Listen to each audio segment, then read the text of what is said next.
Hi, I'm Javi, I can draw. Welcome to a new week. This week I decided that what I wanted to get better at was drawing hands. Listen, this is a very complicated subject. Honestly, I'm going to spoil it for you. I didn't really get to learn how to draw hands this week because I don't think that you can get it right in just 1 week. I did learn a lot of stuff that I'm going to share with you today in this video. But if you are watching this video because you want to see a journey from drawing kinda okay hands to drawing good hands, I don't think that that's this video. There's a lot of failure involved and there's a lot of bad drawings of hands in this video. Let's begin. The first thing that I did was draw hands like I usually draw them.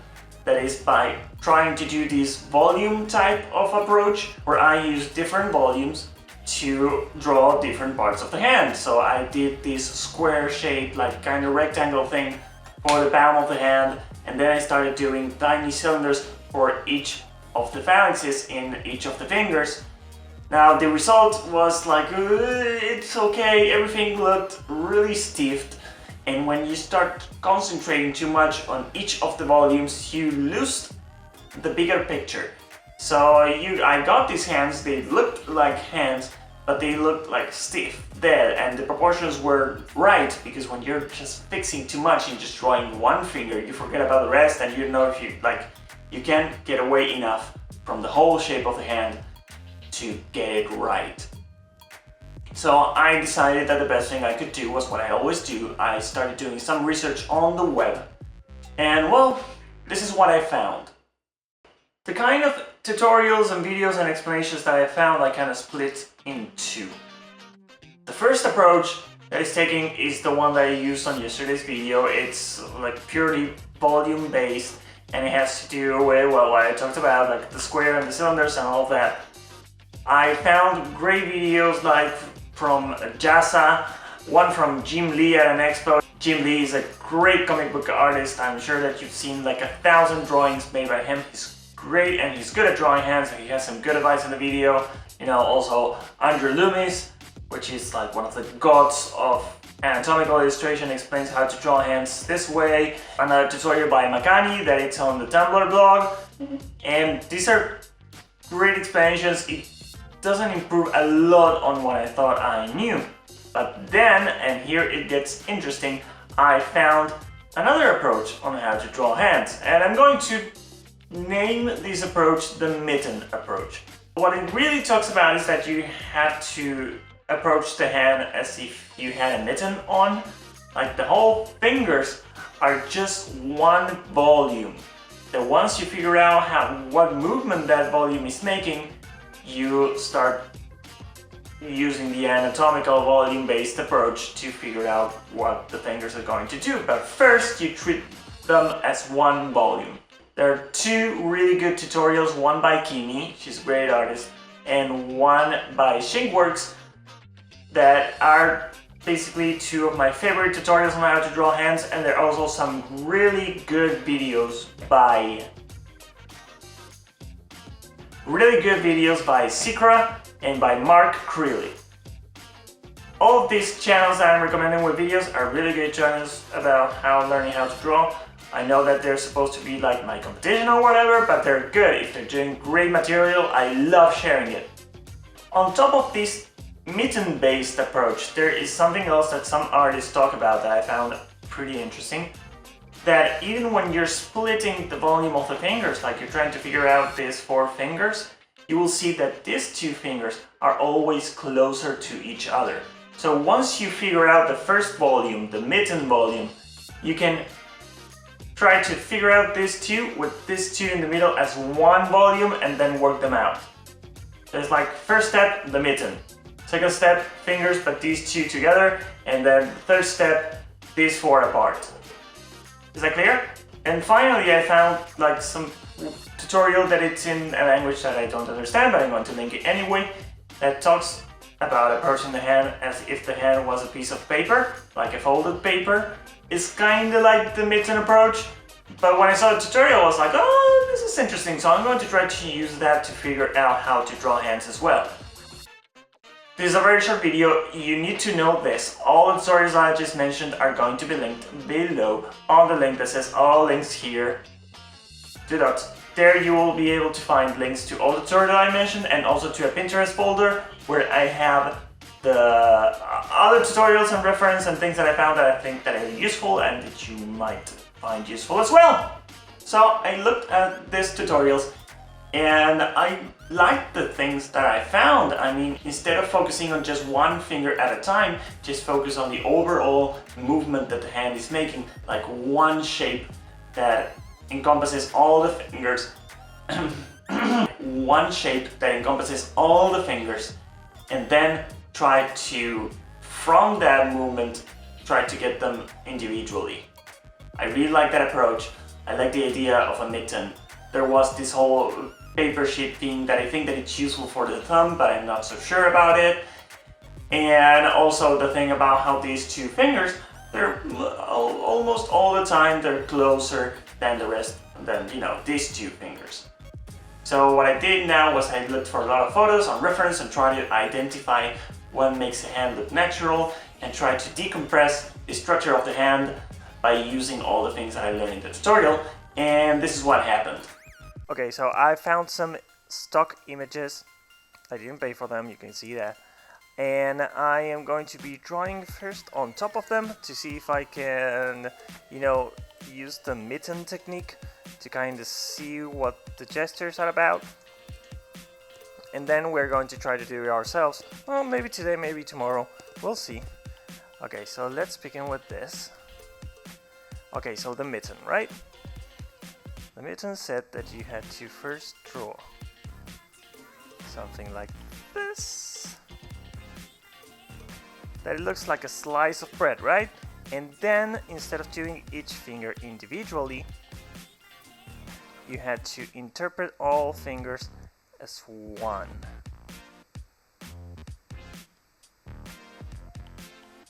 Something like this. It didn't specify what to do with the thumb, but I have a theory about it. But we'll see about that later. So, as I was telling you on the last video, once you have the mitten done, like here, you can start dividing, or, you know, drawing each of the fingers. But the two fingers in the middle, these two, you can use them as one, just to give it a little bit more of expression. We'll see that in all of these hands that we have here, that happens. That you have these two always kind of doing the same movement. Well, you can see that the pinky and the index finger, they have life of their own. You can see that these two are one thing most of the time. Okay, so let's see another one. Okay, this is what I wanted to talk to you about. When we were talking about doing this mitten thing, there's also another tutorial that is using some kind of, I named it the folded paper technique because I think that the tutorial was in Japanese. And it tells you to use this surface of the hand as if it were just one sheet of paper, and you fold it accordingly depending on what you want the hand to do. I think that that might be useful for this kind of hand pose that we're going to be doing right now. Because if you think about it as a paper that folds, it would be, let's see if I could do it. It would be something like this, right? But in the sense that this surface is the same. So that might be useful for figuring out where to place the thumb and how to draw it. And you know, you can also on top of that apply like the mitten thing. This is pretty complicated pose, right? And then the fingers, these two would be together. I'm having some trouble. Like, I don't know if I didn't draw on top of this, I don't know if I would have figured this out.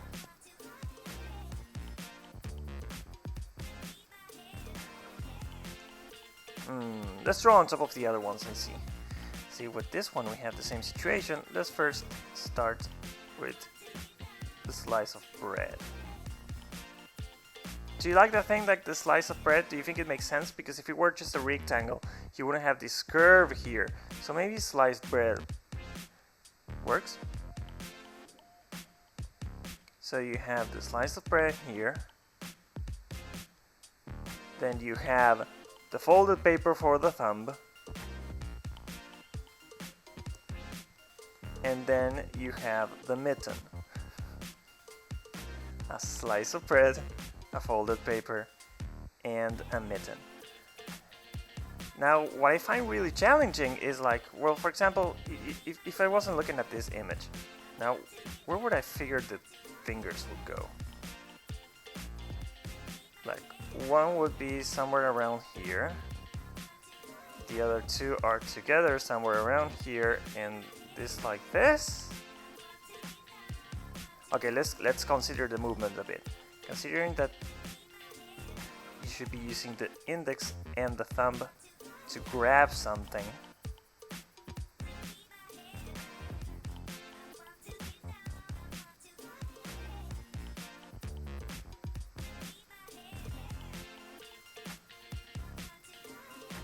I wonder what will happen once I put the image back together. It will be a mess. I know it will be a mess. Okay, let's see. Let's just give this a bit more volume. This is going to be awful. Let's see. It's not that bad. I wasn't trying to do exactly what the picture was doing, but it's not that bad. I totally got the curve of the thumb wrong. It doesn't matter. Well, the whole point, as I was saying, is to grab like one of these. First do like the loaf of bread, then the folded paper, then the mitten, and then start doing the anatomical cylinder-based, volume-based details of, to get the fingers right.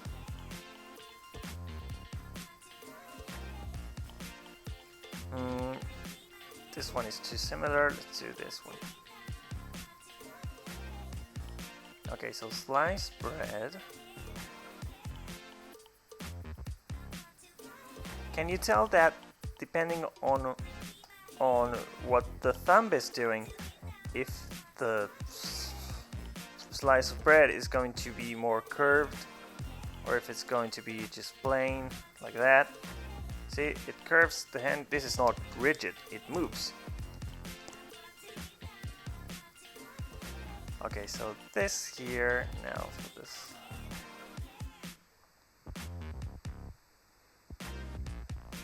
And let's see. This is a really complicated perspective. Okay, let's just split this in 4. The top of the slice of bread in 4.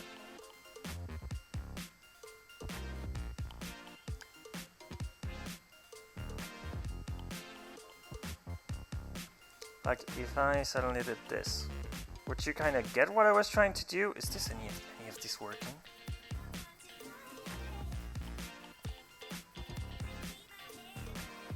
Like this finger would have to be here. This two would do something like this, I assume.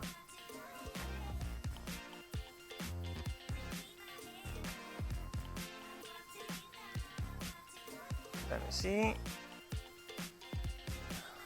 Hands are the worst. I don't think I'm going to ever get this right. Maybe you shouldn't even be watching this video, honestly. Doesn't look that bad though. Let's see. Hey! That's pretty okay. I got the pinky totally wrong, but that's pretty okay.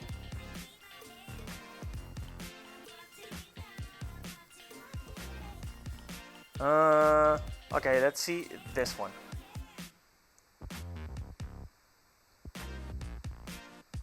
If you get this structure here, now since the thumb is going up, you have to understand that there's going to be an extra volume here. On the other video I called it a potato. but you know what I mean, right? Yeah, so the sliced bread, the folded sheet, the mitten, and the potato. I need to find a better way to understand this. Now with this type of pose, I don't know if the mitten is the most useful way to interpret the fingers, because what I'm thinking is that like this finger, the index finger, is too individual. Like maybe you can do that for the rest, like they're doing this, but for the index it kinda needs to have its own movement.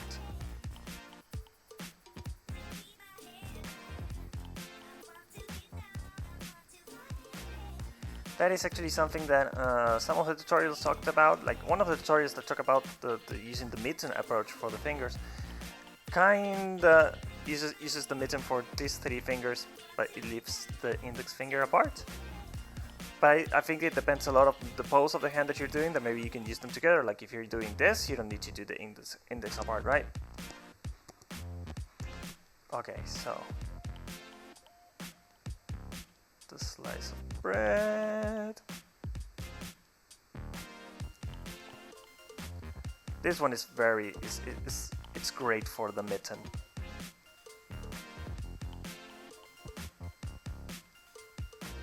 Folded paper would be here. And once you get the mitten, you start doing the volume-based approach.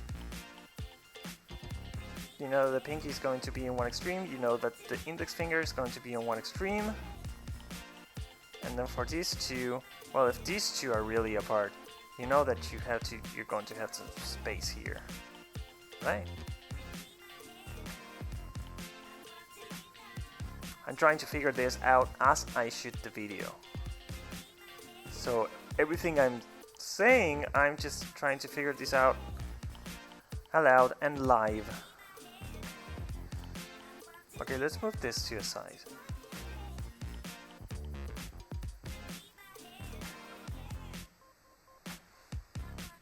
Do they make sense? They make a lot of sense. I wasn't just tracing them, right? You know what I mean.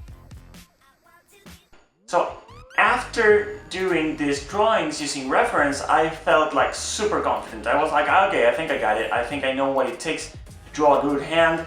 I deconstructed these hands onto the basic structure. I used the mitten, I used everything else. I think that I got it. So I went and tried to do hand drawings without any reference to see what came up.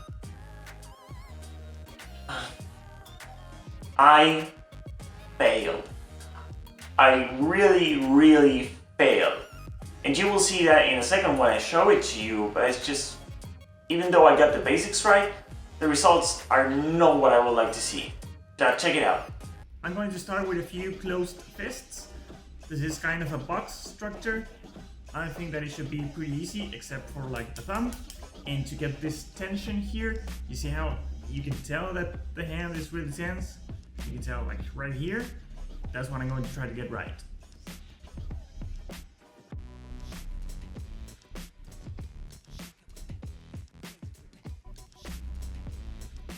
First the bread. And since this is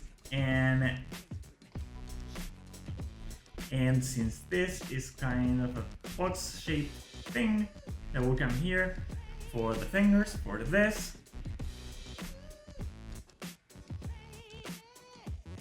Split it in 4.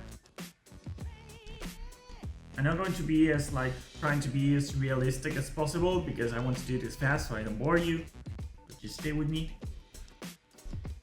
Now this finger, now the thumb, should just cross them here. But I want to focus on this part of the thumb first, and then I can part from here. That might be actually more useful than I thought. Like when you're trying to do the thumb, focus a bit on where you want the thumb to end instead of where the thumb should begin. That might be useful.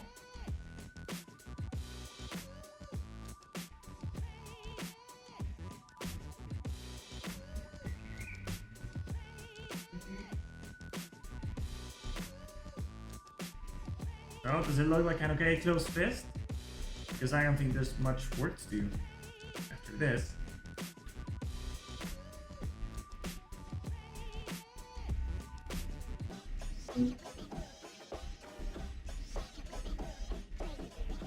It looks pretty okay. Doesn't it? Let's do it from the other side, see if I can get it right.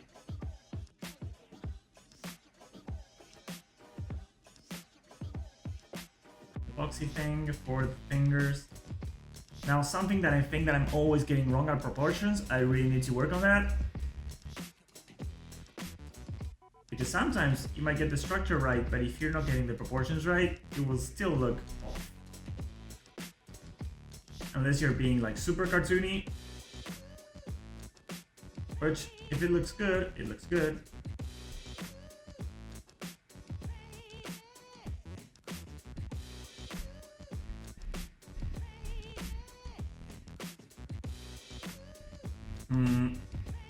See, I'm getting something wrong here with the thumb. I'm gonna go back, back, back, back.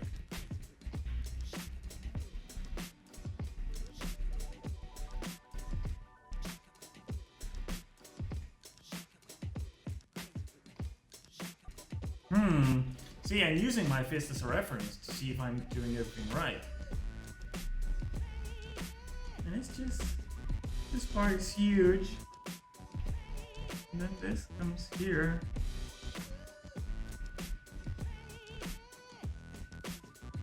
There's something really off about this thumb.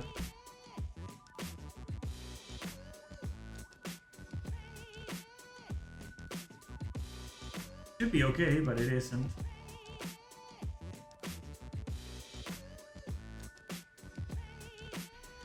See, it doesn't look good. I'm sorry, I still have a lot of work to do. Second, third attempt as a good fist, for a good fist. Third attempt. Third attempt.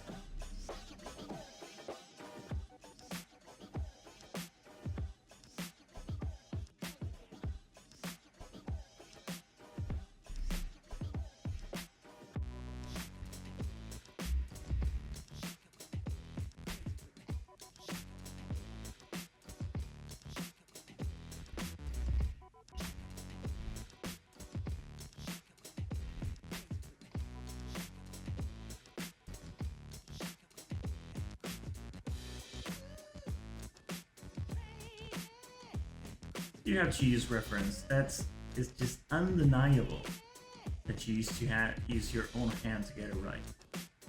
It's not cheating though.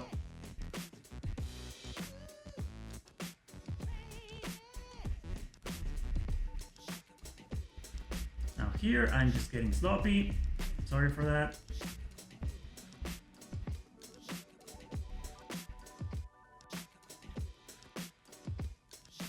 So, how does it look? It's a bit better than the first two attempts, right? And I can only get it better, not exactly right, but better by just using reference, yeah.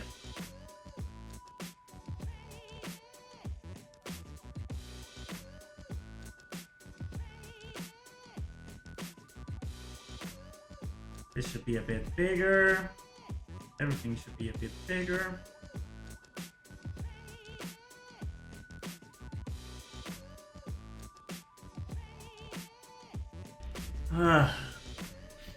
Okay, I'm going to try to do relaxed hands. I am going to be like dangling my hand like an idiot like this. Wish me luck. Okay, so here's the bread. Now, since the fingers are relaxed, here's the mitten. It should be like, this part should be as big as this part. Now the thumb is relaxed, and you see when the thumb is relaxed, it's not like on the side, but it's just a bit inside. It should be like something like this for the thumb, I guess. Now for the fingers. That's quite a challenge because they have to look like they're apart, like they are now, but without looking like this. And I don't think I got this just about right.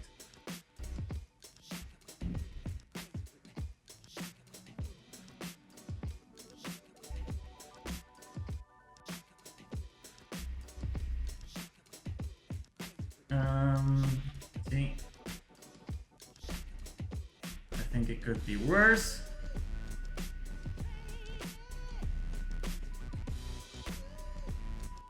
Maybe that should be the name of the video. I could be worse at drawing hands.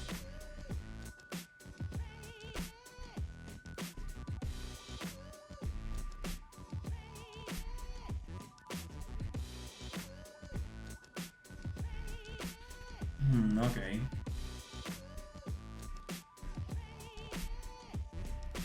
Let's do another relaxing hand. Just on the other side this time. Okay, so remember, thick bread slice here, because this curve here is important. Then come the mittens, like this. Now remember that I talked about something called like the paper sheet, that it didn't make much sense. But what I meant to say by that is that there is this surface that continues here on the thumb, see?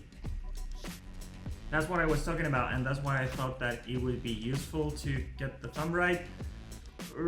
I don't think it's that useful. Mostly try to ignore it. I can't figure a simple way to get the thumb right. I will get there eventually. Just hang in there.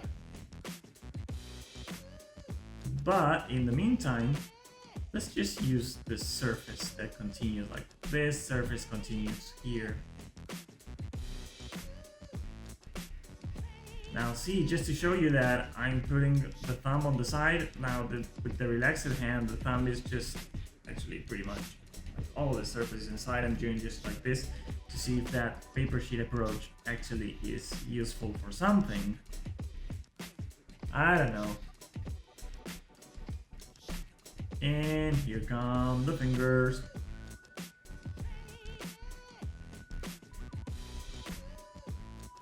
See, they still look like a lot apart, and they don't look relaxed at all, with just a few lines that I made.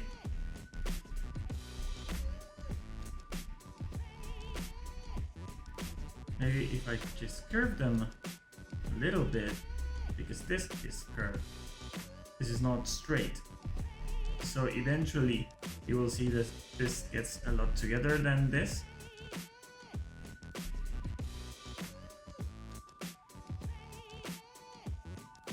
But it still looks okay relaxed. It's not super relaxed, but it's okay relaxed.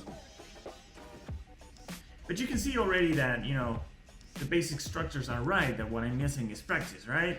But the basic things, maybe you should just go back to the other two videos and see what I'm talking about. Now I'm going to try, this one is just a bit of a challenge. There's just the offering hand, like offering you something, like come with me.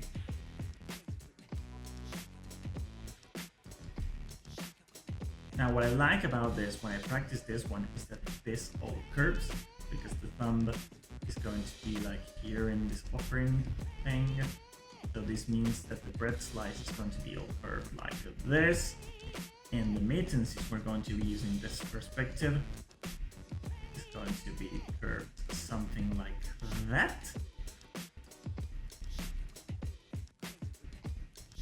Now we'll make the division for the fingers.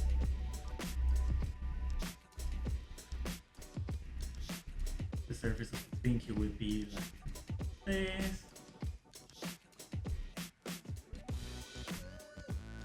I'm trying to figure out where they would bend the fingers.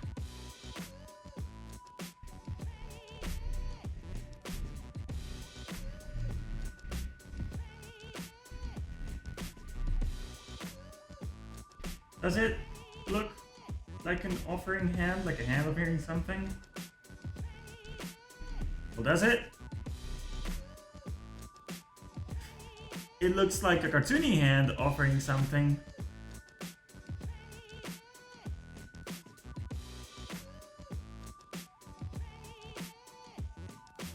And I have no clue how to do thumbs.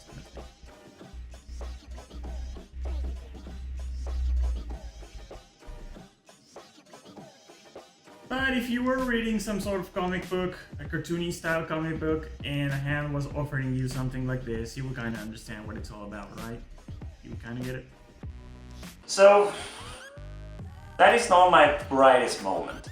I'm really, really sorry because I was hoping that I could show you some kind of triumph, but I finally got hands right, and this wasn't the case at all.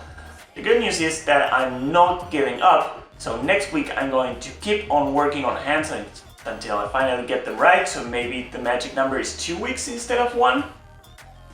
But I still learn a lot of stuff this week, so I want to go through them with you.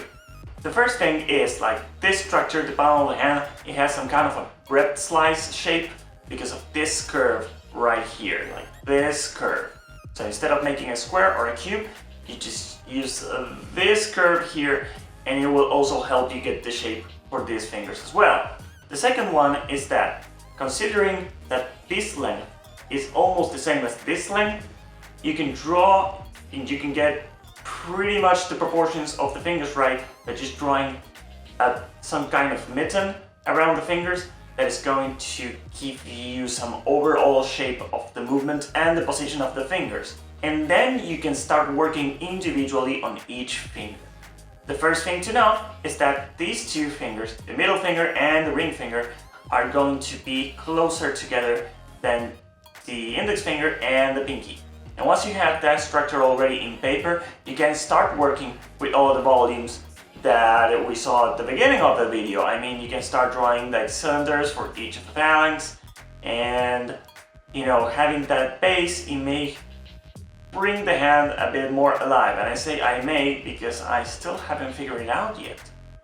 But I will. This is the reason why the title of the video says parts 1 to 4 instead of a whole process tutorial like I usually do. And that is because this isn't over. This can't be over. And I won't give up. And neither should you. Hands are a very complicated subject and it's going to take a lot of time to figure it out. So stay tuned for next week where I'm going to keep on drawing and attacking different parts, especially the thumb, because this is a very complicated thing. And I also know that I told you that I was going to work on the difference between the male hand and the female hand, because the male hand is a lot more like bony and rough and thick, and I want to focus on that too, because I always have trouble drawing female hands, so I'm going to try to get it right. And that's it for the week. I hope you like this video, even though it is a total failure, and I'm sorry for disappointing you, but you can't always get it right. And you have to keep trying. You always have to keep trying. There's only one way to get better, and that's through practice and learning. So I'm Javi, I can draw. I'm sure that you can draw too. I'll see you next week. Stay tuned, like, subscribe, all of that. That's it. Bye.